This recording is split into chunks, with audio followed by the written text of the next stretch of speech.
ఎప్పుడైనా కూడా ఉదయాన్నే ప్రధాన ద్వారాన్ని తెరవకండి. ఉదయం పూట ప్రధాన ద్వారం బయట జ్యేష్ఠాలక్ష్మి ఉంటుంది. మీరు ఉదయాన్నే తీశారంటే ఆమెను ఉదయాన్నే ఇంట్లోకి ఆహ్వానించేసినట్టు. అలా చేయకండి.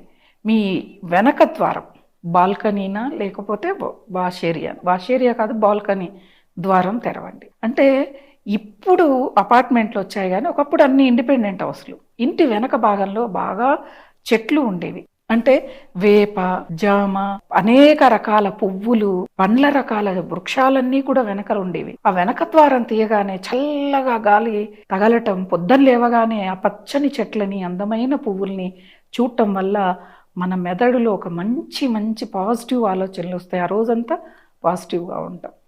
అలా ద్వారం తీయాలి. ఆ తర్వాతే ప్రధాన ద్వారం తీయాలి. ఎవరైతే నియమాల్ని పాటిస్తారో వారు తప్పకుండా అమ్మవారి యొక్క అనుగ్రహాన్ని పొందుతారు.